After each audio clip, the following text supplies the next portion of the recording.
तो सावधान इंडिया के पिछले एपिसोड में हमने देखा कि कैसे पहले तो रानी जी ने अपने पति ऋषु भैया को धोखा दिया, वो भी उन्हीं के कजिन नील के साथ रोमांस करके। और कहानी के एंड में नील को मार के अपने पति ऋषु भैया के पास वापस चली गई और उनका काटा ही था, साथ में उनका हाथ भी कटवा दिया। तू नारी नहीं पिशाचिनी है, पिशाचिनी। तो अब आगे हसीन दिलरुबा फिर से आ चुकी है और इस बार उसके प्यार में पागल होगा विक्की कौशल का भाई सनी कौशल, जो कि शिद्दत वाला प्यार करके आया है। पहचाना? उसे मुझसे शिद्दत वाला प्यार हो गया। मतलब सोचो भाई, तुम किसी को मार चुके हो और पुलिस तुम्हारे पीछे है और फिर भी तुम सोच रहे हो एक और बंदे के साथ रोमांस ट्राई करते हैं। हसीन दिलरुबा 2 यही है बस। तो कहानी शुरू होती है भारी बारिश में भागती हुई रानी जी से, जो कि डर के मारे पुलिस स्टेशन जा रही है और वहाँ जाके सिर्फ एक ही बात कहती है, What? Why? तो 2 महीने पहले जग्गी फ्रॉम शिद्दत इस पिक्चर में अभिमन्यु टमाटर लेकर आया है और आते ही रानी जी को ताड़ रहा है। साली चलती फिरती कोकेन है, कोकेन। और इसी ताड़ा ताड़ी के चक्कर में अभिमन्यु के टमाटर गिर जाते हैं, जिस वजह से वो ये दोनों डमी तो यही भूल जाती है और बस अभिमन्यु को मिला बहाना और वो डमी लेके दौड़ा दौड़ा उसके पीछे चला गया। कैसा ये इश्क है। और यहाँ रानी डमी लेते ही पार्लर में घुस गई एंड अभिमन्यु से कहा मैं 2 मिनट में आ जाऊंगी। अरे बहन की पकौड़ी, 2 मिनट में तो मैगी भी नहीं बनती, तू कहाँ से आ जाएगी? चूतिया लिखा है क्या? तो सिंस अभिमन्यु को तो शिद्दत वाला प्यार करने की आदत है ना, उसकी पिछले पिक्चर में देखा था ना शिद्दत, तो वो शाम तक रानी के इंतजार में वहीं बैठा रहता है, भले ही तेज बारिश हो रही हो। और फिर इस बारिश में ऋषु भैया भी स्लो मोशन में एंट्री मारते हैं, जिसके साथ में एक गाना आ जाता है, एक हसीना थी जो मर देती थी, क्या हुआ ल ल ल लग गए। तो बेसिकली अब ये लोग ज्वालापुर से भाग के आ चुके हैं आगरा यूपी में एंड यहाँ पे ऋषु भैया के पीछे एक पूनम नाम की लड़की पड़ चुकी है, जिसका एक पैर नहीं है पर वो हवस की भूखी पूरी है। मेरी एक टांग नकली है, मैं हॉकी का बहुत बड़ा खिलाड़ी था। बाय द वे ये सबसे याद आया, एक रात हमारा कंपाउंडर यानी कि अभिमन्यु मूवी थिएटर के बाहर रानी जी का इंतजार कर रहा है, बट हमारी रानी जी तो ऋषु भैया के साथ रोमांस करने में लगी हुई है। ओ या बेचारे कंपाउंडर का तो फिर से क्या कट गया, दिल का दरिया बह ही गया। मगर ये सब के बाद भी अभिमन्यु क्या कहता है, अगले फ्राइडे फिर से ट्राई करते हैं। फिर से कैसा ये इश्क है। एनीवेज ये सब के बाद मार्केट में रानी जी का पर्स चोरी हो गया और उसे लौटाने कौन आता है, हमारे इंस्पेक्टर अभिजीत। हम लोग CID से। खैर पिछली मूवी की तरह रानी जी यहाँ पे भी क्राइम नोवेल राइटर दिनेश पंडित की दीवानी है। पंडित जी कहते हैं, पंडित जी कहते हैं, पंडित जी कहते हैं, पंडित जी कहते हैं। दिनेश पंडित को जानते हैं? पहले तो इस दिनेश पंडित को घसीट के लाओ थाने में। तो इसी बात पे एंट्री होती है एक नए पुलिस ऑफिसर की। और तो और पिछले पिक्चर में रानी जी और ऋषु भैया ने जिस नील को मारा था, ये पुलिस वाला उसी का सगा चाचा है, मिस्टर मोंटू चाचा। चाचा, और इनको चाहिए बदला, हमका चाहिए बदला। और बस मोंटू चाचा ने ऋषु भैया की तलाश शुरू कर दी एंड यही सब के बीच में इंस्पेक्टर अभिजीत पहुंचे उसी लंगड़ी लवर के पास। क्यों? अरे ऋषु भैया को ढूंढते हुए, और क्या। एंड सिंस ये सब देखते हुए पूनम ने ऋषु भैया को थोड़ा डराया, पुलिस आई है बाहर। और फिर बहुत ज्यादा सोचने के बाद पुलिस वालों से कह दिया पता नहीं। खैर ये सब के बाद रानी और ऋषु भैया की इतनी बुंड फट गई कि बाबू पुलिस हमारे पीछे फिर से पड़ गई, अब हमारे लग जाएंगे, अब किस किस का खून करूं मैं। पर तभी रानी जी को आता है एक आइडिया, जो कि वह हमेशा ही करती है, अपना हुस्न लोगों के सामने फैला दो और बस इस पिक्चर में उनका बकरा बनेगा अपना कंपाउंडर, बिकॉज तू तो बच्चा लाना है। एनीवेज रानी जी ने पुलिस से बचने के लिए अपने इस लवर से शादी ही कर ली। क्या बात है, मैं समझ गया हूँ, सामने वाला तो ही रहेगा। एंड शादी के बाद क्या होती है, सुहाग रात। सुहाग रात में ओ या। अरे नहीं यार, क्योंकि रानी जी तो ऋषु भैया से सच्चा प्यार करती है ना। यप। और इसी के चलते हमारे कंपाउंडर भैया ने बोला चलो मैं तुम्हें अपनी बैक स्टोरी बताता हूँ, क्योंकि सुहाग रात तो तुम वैसे भी मनाने नहीं दे रही हो। साला ये दुख का खत्म नहीं होता बे। So here we go. जब अभिमन्यु 7 साल का था तब उसके माँ बाप मर गए, और जब वो 20 साल का हुआ तब उसके चाचा चाची और उनके बच्चे भी मर गए। मैं भी तो अनाथ हूँ।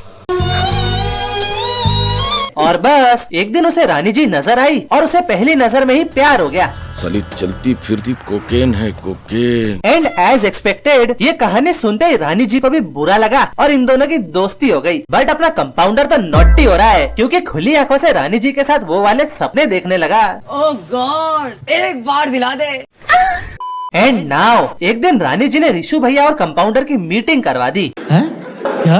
वो भी एक मेले में नाव पे झूला झूलते हुए। खैर यहाँ पे रिशु भैया और कंपाउंडर के बीच सच्चे प्यार के ज्ञान को लेकर बहस शुरू हो गई। हमने तो अपनी मोहब्बत के लिए उस हाथ को ही उखाड़ के फेंक दिया। कुछ पूछा मैंने कुछ। एंड ऑब्वियसली कंपाउंडर इन दोनों की हेल्प करने के लिए तैयार हो गया क्योंकि रानी जी से प्यार जो करता है। Meanwhile, और तो और रिशु भैया की लंगड़ी लवर इनका पीछा करते करते यहाँ पहुँच जाती है। एंड ये पता चलते ही हमारे कंपाउंडर भैया बोलते हैं, पूनम आपके पीछे, आप रानी जी के पीछे, हम भी रानी जी के पीछे, डेविल आपके पीछे। रानी जी आपके पीछे। Too much fun. और फिर आता है इस ठरकी थ्रिलर कहानी का प्लॉट ट्विस्ट कि जितना सीधा साधा अभिमन्यु लग रहा है वो उतना है नहीं, क्योंकि इसी ने अपने चाचा और उनकी फैमिली को मार डाला था। क्यों? क्योंकि इसके चाचा ने इसके पिताजी का पूरा बिजनेस हड़प लिया था। इसीलिए मतलब बेसिकली भाई को धोखा पसंद नहीं है जो कि रानी जी उसे दे रही है। कुछ समझे दया? हाँ सर। मतलब रानी जी और रिशु भैया के तो लग गए। लग गए। और बस इसने रिशु भैया के कमरे में सांप छोड़ दिया और उन्हें बंद कर दिया मरने के लिए। ओह माय गॉड, अब रिशु भैया का क्या होगा?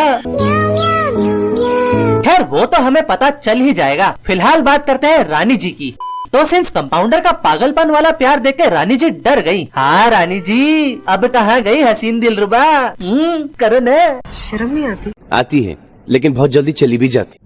और लगे हाथ यहाँ पे आता है पिक्चर का पहला सीन। मुझे बचा लीजिए, मेरे पति मुझे ले गए। और बस रानी जी ने मोंटू चाचा को बता दिया कि रिशु जिंदा है, जिसके बाद इंस्पेक्टर अभिजीत और सारी की सारी पुलिस रिशु भैया और कंपाउंडर को ढूंढने में लग जाती है।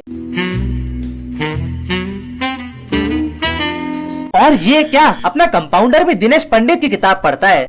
जो साला इस पिक्चर में सबके सब दिनेश पंडित के पीछे क्यों पड़े हैं यार? बाय द वे यही सब के बीच पुलिस को लंगड़ी लवर पूनम और अभिमन्यु की डेड बॉडी मिली, वो भी जली हुई, जिसका शक ऑब्वियसली हमारी रानी जी पे जाएगा। और ये पुलिस स्टेशन में रानी जी की कुटाई शुरू।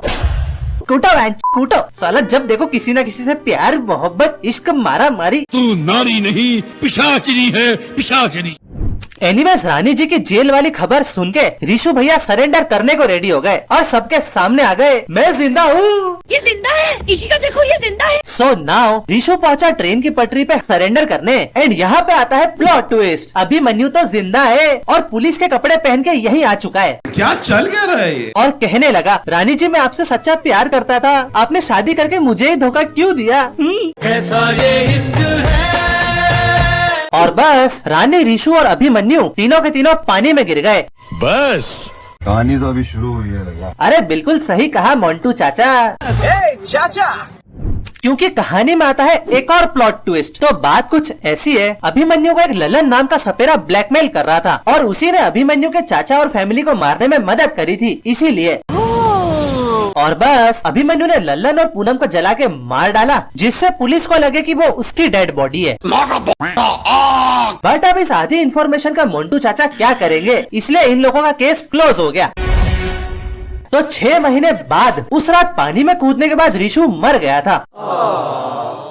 और तब से ही रानी जी और अभिमन्यु रह रहे हैं हिमाचल प्रदेश में। और वहीं दूसरी तरफ बिहार में मोंटू चाचा के पास किसी ने दिनेश पंडित की किताब भेजी है। अब ये किसने किया? अबे मुझे क्या पता, मुझसे पूछे जा रही है बार बार। खैर इस किताब को पढ़ते ही पूरी कहानी रिवील हो गई। तो फिर से चलते हैं फ्लैशबैक में। फ्लैशबैक। सो उस ब्रिज वाले हादसे से 3 दिन पहले अभिमन्यु और रिशु भैया ने मगरमच्छों को मांस खिलाना शुरू किया, वो भी ब्रिज से 2 किलोमीटर दूर, ताकि वो ब्रिज से दूर चले जाए। मस्त प्लान है। और जिस रात ये लोग ब्रिज से कूदे थे, अब वहाँ का सीन भी देख लो। तो अपने कंपाउंडर ने रिशु भैया का नकली हाथ निकालकर फेंक दिया और उन्हें मगरमच्छ के सामने मरने के लिए छोड़ दिया, ताकि रानी जी को लगे कि रिशु भैया मर गए और इसी बहाने रानी जी हमेशा हमेशा के लिए कंपाउंडर की हो जाए। अपनी नहीं, मेरी मिसेस साहब, हमारा जॉइंट अकाउंट नहीं है। एनीवेज यार, इनकी प्यार की बकचोदी को जल्दी खत्म करते हैं। तो यहाँ हिमाचल में हमारे मोंटू चाचा भी आ गए और रानी जी इस पहाड़ की चोटी से कूद गई। एंड अभिमन्यु हो गया गिरफ्तार, बट ना ही हमारी रानी जी मरी है और ना ही रिशु भैया, दोनों के दोनों जिंदा है। कैसे हो सकता है ये? अभी बताता हूँ। तो उस रात रिशु भैया मगरमच्छ से बच गए थे और रानी जी को शेरो शायरी में एक मैसेज पहुँचा के उन्होंने ही रानी को पहाड़ की चोटी से कूदने को बोला था। और इस समुंदर से बाहर निकल के ये दोनों लैला मजनू फिर से एक हो गए। क्या प्रेम कहानी है भाई। एंड इस कहानी के एंड होते होते एक और आखिरी ट्विस्ट आ जाता है कि इनके इस पूरी पिक्चर में जिस दिनेश पंडित के ये लोग दीवाने हैं वो और कोई नहीं अभिमन्यु का बाप है। वो हमारे पिताजी। What the hell? खैर छोड़ो यार, तुम्हें ये वीडियो अच्छा लगा हो तो मुझे कमेंट सेक्शन में बताना और मेरी पिछली वीडियो वॉर 2 का रिकैप भी अभी जाके देखो। And happy new year.